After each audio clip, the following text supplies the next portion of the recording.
Images of dead bodies at Jonestown and the inferno at the Branch Davidian compound in Waco are seared into Americans' memories. But not all religious cults are so militant.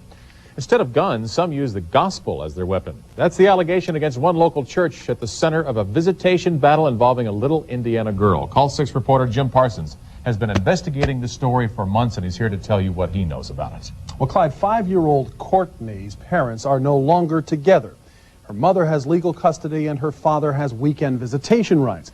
But those rights were unilaterally revoked after the mother became concerned about the church that Courtney's father was taking her to.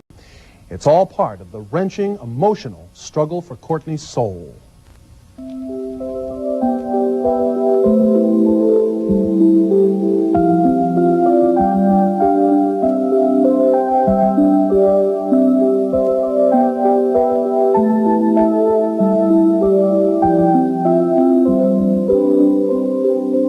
Does not deserve at 4 years old to think that she's in danger when she enters God's house. To me, that is a crime.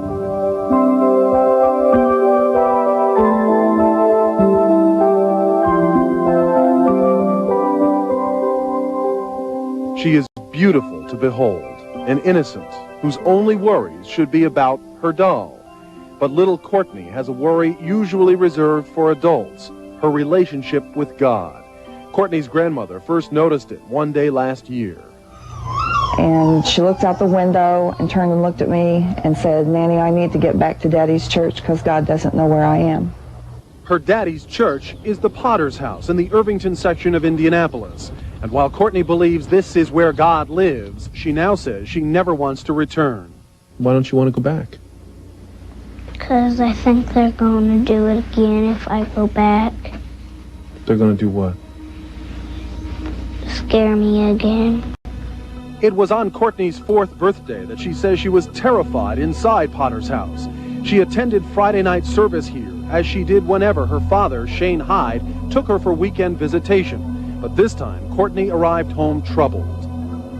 She came home and told that the pastor, dressed up as Satan, had she called it a big fork, with a bucket of blood and a heart in it, and was having the kids stick their fingers in it.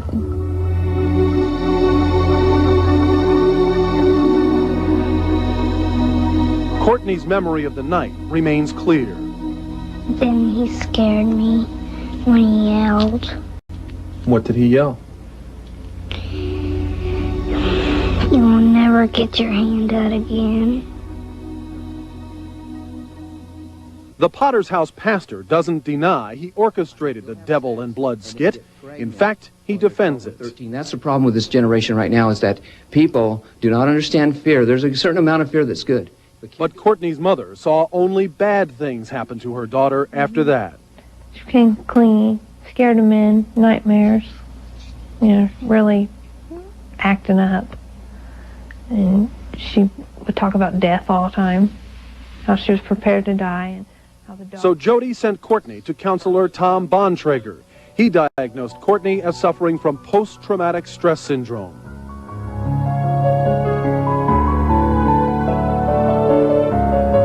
After that, her mother and grandparents refused to allow Courtney's father unsupervised visitation.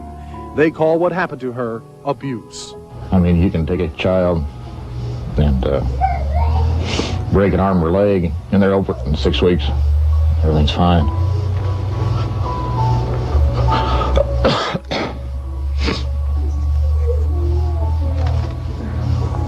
But mess with her mind, it takes a long time. We agreed to a request from Courtney's mother not to show any identifiable pictures of the girl and not to use her last name. That name, by the way, is different from both her mother's and her father's. Courtney's father is suing to get back unsupervised visitation with his daughter, and we will hear from him later on this week. But tomorrow, an investigation of the Potter's House. We travel to Arizona, the church's home base, and hear from former members who say that their lives were ruined by this church. Courtney seems very clear about her memory about what happened there. She is crystal clear about that. And I asked Tom Bontrager, is it possible that perhaps somebody on the mother's side of the family convinced this girl that this was a bad church or that something bad happened to her? And Bontrager says that with post-traumatic stress syndrome, you can tell whether or not these are suggestions being given to a child or whether or not she's truly suffering. And he says this child has suffered. So there'll be a slow process then, bringing her back. Yes, very slow, and she seems to be doing a lot better now. That's good. Yes. Thank you. Thanks, We'll Jim. look forward to it tomorrow. Well, most people look to their faith for strength. But a 5-year-old Indiana girl now associates faith with fear. It happened after attending the Potter's House Church with her father. And now that church is at the center of a custody battle. Jim Parsons' Call 6 investigation heads west, where the struggle for Courtney's soul began long before she was born.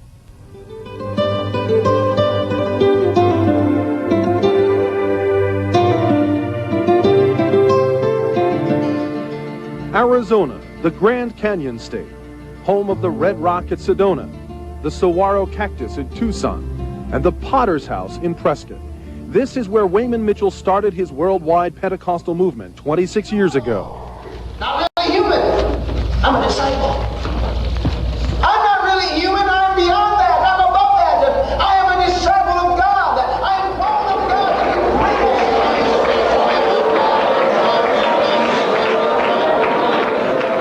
What does the Prescott Church have to do with the Potter's House in Indianapolis? Plenty. Pastor Dan Mazan was sent from Arizona to establish an Indiana church and admits he sends collection money back west. We go by the Bible. We believe in tithing, yes. Do you tithe back to your mother church in Westlaw? Sure we do. Okay. Do you tithe also to Prescott? Yes. Okay. Well, we split it up. In fact, all 800 Potter's houses around the world send money back to Prescott and founder Wayman Mitchell. It's a pyramid scheme, and at the top of the pyramid is Wayman Mitchell. He is absolutely in charge, and he is accountable to no one. Exit counselor Rick Ross says he's deprogrammed more than a dozen members of Potter's House. One such episode was captured by a network news program. I'm sick of you guys. Everybody picking on me because of Aaron. And I never did nothing wrong, and neither did anybody else. Aaron. All right. Aaron, calm down. Potter's House has been the focus of media attention for years. And on the Sunday we visited Mitchell's church in Prescott, half a dozen former members were picketing. What do you want to accomplish doing this? Well, I'm tired of a revolving door of people being spiritually raped. I love Jesus. I don't like what they're doing, and that's why I'm out here. They accuse church leaders of controlling members' minds so they can control their lives. No television. You're not to go to movies. You're not to see this or do that or talk to this person. That the control goes far beyond the church. And that control, they say, includes the splitting of families. And telling people to divorce their husbands, divorce their wives. So I didn't want to be a part of that, so I left after 2 years. I have no comment.